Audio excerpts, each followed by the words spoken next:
Рафлезия – один из самых ярких и удивительных цветов на планете, поражающий своими размерами и необычным видом. Он цветет всего несколько дней в году, и увидеть его – большая редкость.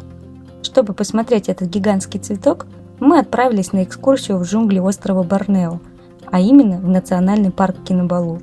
Рассказываю, почему так знаменита рафлезия и что еще нам удалось посмотреть по дороге.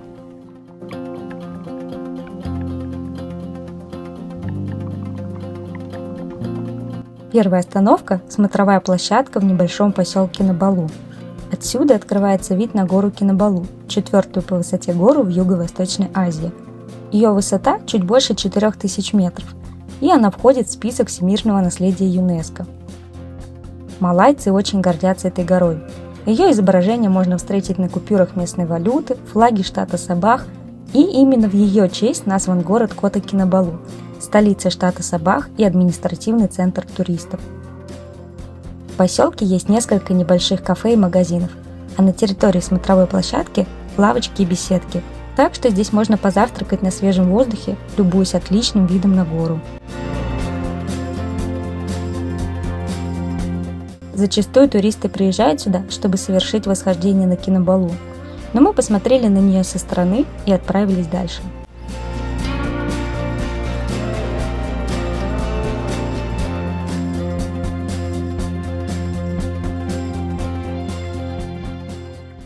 Следующая локация – это молочная ферма Deza Dairy Farm, расположенная на высоте 2000 метров над уровнем моря.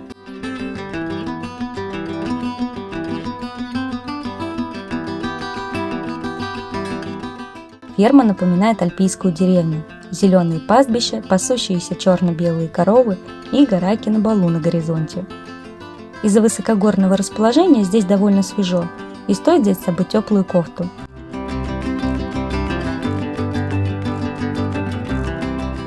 Посетители могут понаблюдать за процессом доения и покормить телят самостоятельно.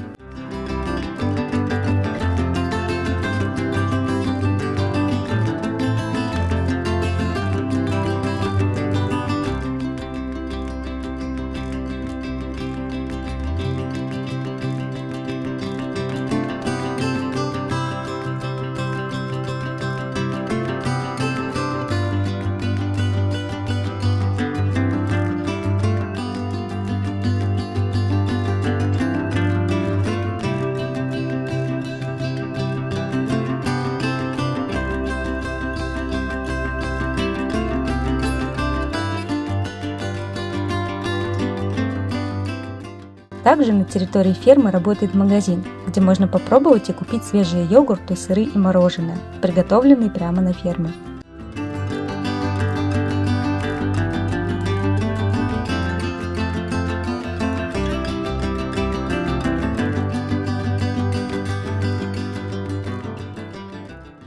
Наконец мы добрались до рафлезии, самого крупного цветка на планете. Его диаметр может достигать до 1 метра, а вес до 10 килограмм. Рафлезия славится сильным и специфическим запахом, напоминающим гниющее мясо. Я лично его не почувствовала, но возможно это зависит от периода созревания. Такой аромат привлекает насекомых-опылителей и способствует размножению растения. Рафлезия – растение-паразит, которое не имеет стеблей, листьев или корней. Оно полностью зависит от хозяина и получает все необходимые питательные вещества от него, а на поверхности проявляется только цветок. Еще одна особенность – это цветение рафлезии, редкое и кратковременное явление. После того, как бутон созревает, цветок раскрывается и остается в таком состоянии от 3 до 5 дней.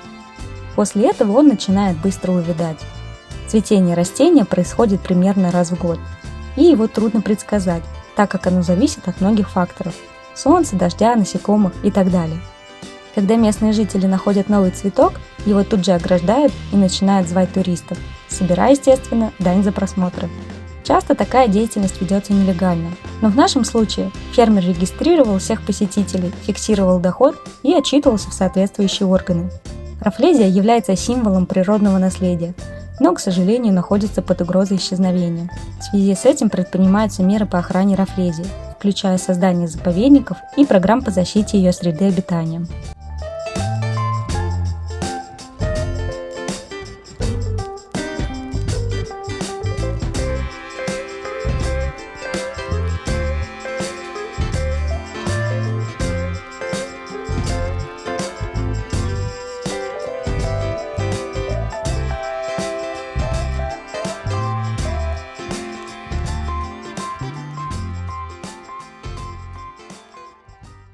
Еще одна необычная достопримечательность Борнео – это подвесные мосты посреди джунглей национального парка Кинабалу.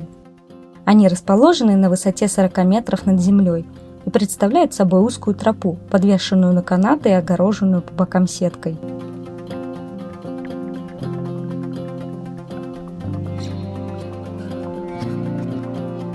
Здесь можно увидеть огромное разнообразие растений и деревьев, включая гигантские диптерокарпы, лианы, папоротники и орхидеи. С высоты удобно наблюдать за птицами и бабочками, обитающими в верхних ярусах леса.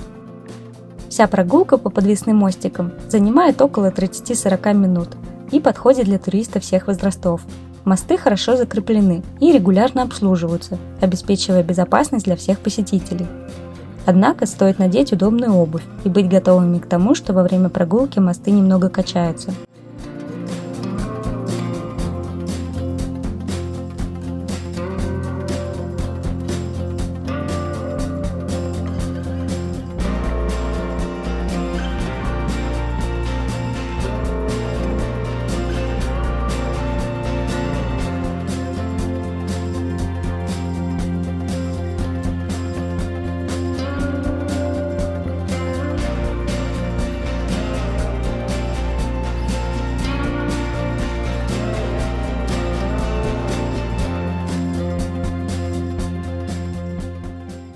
Рядом с подвесными мостами находится сад орхидей, сад бабочек и горячие природные источники.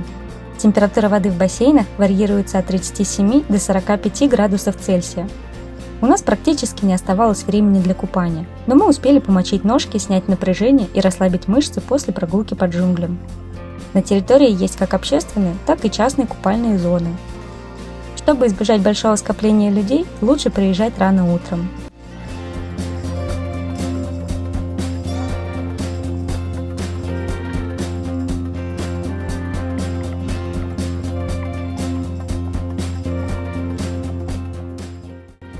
Теперь расскажу немного организационных моментов. Для начала стоит понимать, что остров Борнео – третий по величине в мире и единственный морской остров, разделенный между тремя государствами – Индонезией, Малайзией и Брунеем. Индонезийцы называют остров Калимантан, а малайцы используют название Борнео. Это часто вводит в заблуждение при поиске информации в интернете. Все рассказанные в этом видео достопримечательности находятся на малайзийской части острова, а именно в штате Сабах, в окрестностях национального парка Кинабалу. Территория природного парка охватывает 754 квадратных километра, и исследовать все его маршруты можно несколько недель. В самом парке есть несколько отелей и гостиниц, но больше всего инфраструктура и выбора по проживанию расположены в городе Кота-Кинабалу. Несмотря на популярность парка у туристов и местных жителей, добраться до него самостоятельным путешественникам не очень просто. Дело в том, что общественного транспорта из Кота-Кинабалу в национальный парк практически нету. Есть некие городские маршрутки без точного расписания. И если до парка еще можно будет добраться на маршрутке, то обратно – дело случая. Нужно будет стоять и ждать, когда приедет маршрутка и будут ли в ней места. Отдельный вопрос, как передвигаться между достопримечательностями. То есть вариант с маршруткой подойдет для целенаправленного изучения парка. Из оставшихся вариантов – аренда автомобиля, мопеда, такси или организованная экскурсия. Расстояние до парка из центра города составляет 125 километров. При этом местность гористая, на мопеде вряд ли будет удобным добираться. Аренда авто кажется самым комфортным вариантом. Можно неспешно и в своем темпе все внимательно посмотреть и изучить. Но если нет водительских международных прав, то остается такси и экскурсия. Часто в наших путешествиях, если самым подходящим вариантом кажется экскурсия, мы просто заходим в местные палатки и берем нужную опцию, которая, как правило, в 2-3 раза дешевле вариантов из интернета. Но на Борнео это правило не сработало. Местные жители быстро поняли, что остров богат на достопримечательности и совершенно не стесняются брать денег с туристов. В итоге экскурсия в парк Кинабалу обошлась нам в 230 рингит с человека, включая трансфер, англоязычного гида, обед и все входные билеты. Отдельно мы доплатили за Рафлезию по 30 рингит с человека. Не готова сказать, что цена справедливая, но все локации правда оказались интересными и достойными посещения. Борнео в целом не сказать, что готов к самостоятельным путешественникам, но здесь есть что посмотреть.